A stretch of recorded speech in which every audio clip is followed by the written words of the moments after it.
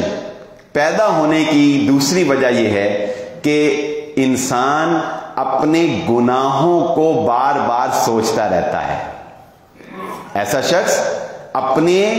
ماضی کے گناہوں کو بار بار سوچتا رہتا ہے۔ بسا اوقات ماضی میں انسان سے کوئی ایسا بڑا گناہ ہوا ہوتا ہے کہ اس گناہ کی یاد اس کو ہمیشہ ٹک ٹک ٹک ٹک ستاتی رہتی ہے۔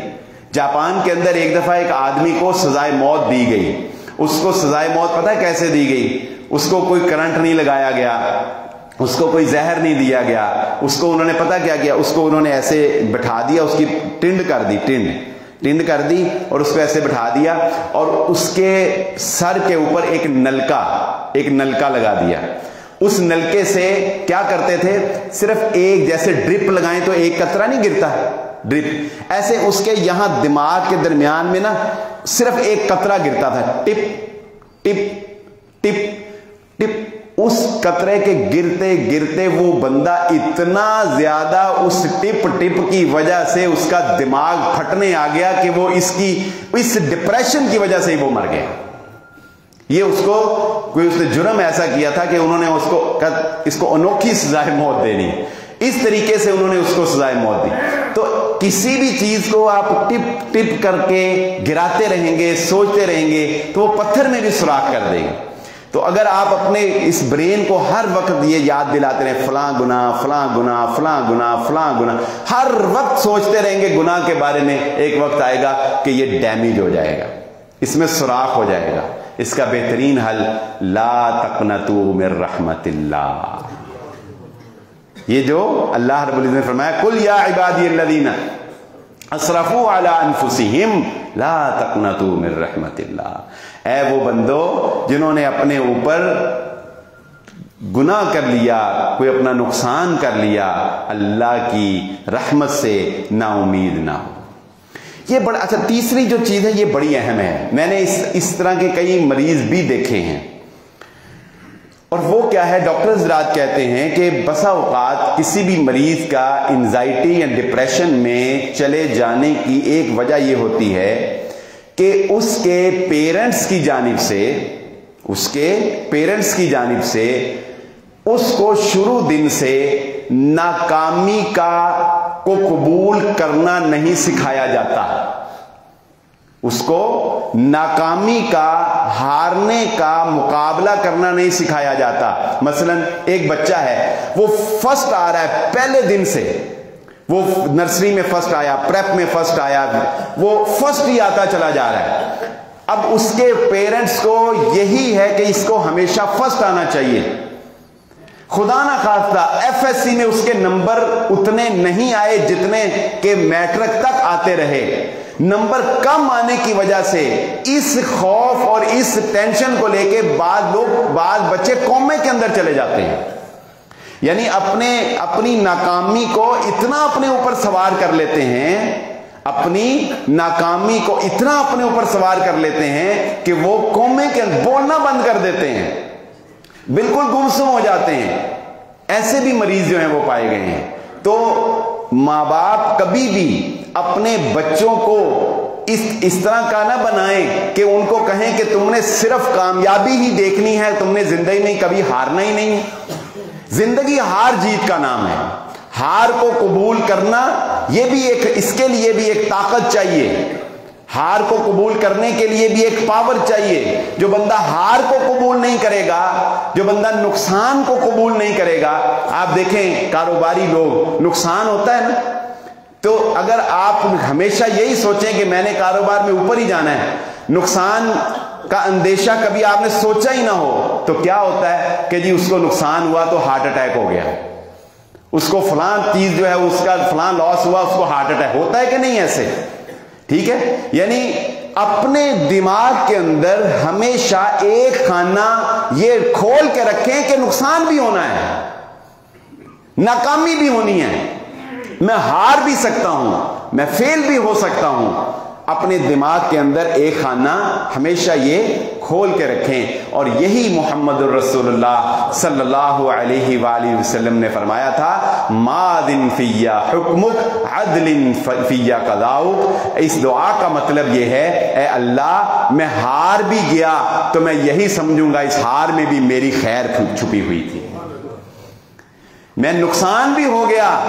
میرا نقصان بھی ہو گیا تو اللہ میں یہی سمجھوں گا میرے لیے یہ چیز فائدہ مند تھی ہی نہیں، اگر میں فیل بھی ہو گیا تو میں یہی سب محنت کی ہو، شرط یہ ہے محنت کی ہو، یہ نہیں کہ ہاتھ پہ ہاتھ رکھ کے منتظر فردا ہو اور پھر فیل ہو جاؤ تو کہے میری تقدیر کی انج لکھیا سی، نہیں، محنت کی ہو، کوشش کی ہو، ڈیوٹی پوری دی ہو، پھر بھی اگر پیچھے رہ جاؤ کوئی بات نہیں، اللہ رب العزت تمہارے بارے میں کبھی غلط فیصلہ نہیں کر سکتا۔ تو ڈپریشن کے اندر جانے کی ایک وجہ یہ بھی ہے، ایک وجہ بچوں کے اندر اس طرح کے مسائل کریٹ ہونے کی ایک وجہ، اور آج کل بچے اس کا بہت زیادہ شکار ہیں، یاد رکھ لیں۔ ہمارے پاس جو لوگ آتے ہیں اپنے بچوں کو لے کر، میرے پاس ایک اسی طرح پیشنٹ آیا، اس کا باپ بھی جو ہے وہ پاس موجود تھا، اور اس کی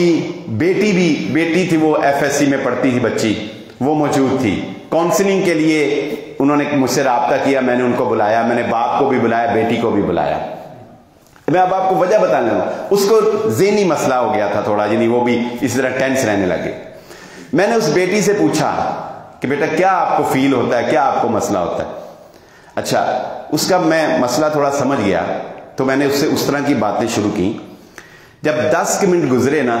تو پھر اصل میں اس نے اپنا وہ پوائنٹ بتایا جس کی وجہ سے وہ اس مرض کا شکار ہوئی تھی۔ اس نے مجھے پتا کیا کہا؟ اس نے کہا یہ میرے بابا بیٹھے ہیں، میں FSC میں پڑھتی ہوں، میں ٹھیک ہو جاؤں گا۔ اس نے کہا میں ٹھیک ہو جاؤں گی، مجھے ایک کام کر دیں، میرے ایک بات پوری کر دیں۔ میں نے کہا بتاؤ۔ اس نے کہا میرے بابا مجھے یہ بتا دیں کہ میں نے FSC میں سبجیکٹ کون سے رکھے ہیں، میں ٹھیک ہو جاؤں۔ بات سمجھے؟ اس نے کہا میرے بابا یہ بیٹھے ہیں، یہ بتا دیں کہ FSC میں میرے سبجیکٹ کون سے ہیں، میں کیا پڑھ رہی ہوں، میں ٹھیک ہو جاؤں۔ اس کا باپ جو ہے وہ ایسے سر جھکایا، اس نے کہا بیٹا میں کاروبار اسی لیے کرتا ہوں، پیسے کماتا ہوں کہ چلو آپ کو اعلیٰ تعلیم دلا سکوں۔ اس نے کہا نہیں، باپ کی عدم توجہی سے، ماں باپ کی بچوں کے ساتھ ڈسٹنس کی وجہ سے بچے نفسیاتی مریض بن رہے ہیں، بچے ڈپریشن کا شکار ہو رہے ہیں، بچے انزائٹی کے اندر۔ باپ کو پتہ ہی نہیں ہے کہ بیٹی FSC میں کیا پڑھ رہی ہے، باپ کو پتہ ہی نہیں ہے بیٹی کے نمبر کتنے آئے ہیں، باپ کو پتہ ہی نہیں ہے کہ بچے کے ساتھ چل کیا رہا ہے، اس کے دوست کون ہیں، اس کے پاس موبائل کے اندر کیا چل رہا ہے۔ اگر آپ اپنے بچوں سے غافل ہو جائیں گے تو آپ کے بچے ذہنی امراض کا شکار ہو جائیں گے۔ اپنے بچوں کے ساتھ عدم توجہی نہ کریں۔ باتیں تو اور بھی بہت سی ہیں اس موضوع میں، انشاءاللہ میری عادت یہ ہے، میں کوشش کرتا ہوں کہ ہم ایک موضوع کو ایک جمعے میں ہی رکھیں، اگلے جمعے میں اس کو نہ لے کے جائیں، اس لیے اگلے جمعے ہم اس موضوع کو ڈسکس نہیں کریں گے، لیکن اس موضوع سے متعلقہ جو باتیں رہ گئی ہیں وہ انشاءاللہ کچھ جمعوں کے بعد ہم پھر دوبارہ جو ہے اس کو ضرور ڈسکس کریں گے۔ یہ جو آج ہم نے باتیں کی ہیں، اللہ رب العزت سے دعا ہے اللہ تعالی ہمیں ان کو سمجھنے کی اور ان پر عمل کرنے کی توفیق عطا فرمائے۔ وآخر دعوانا الحمدللہ رب العالمین۔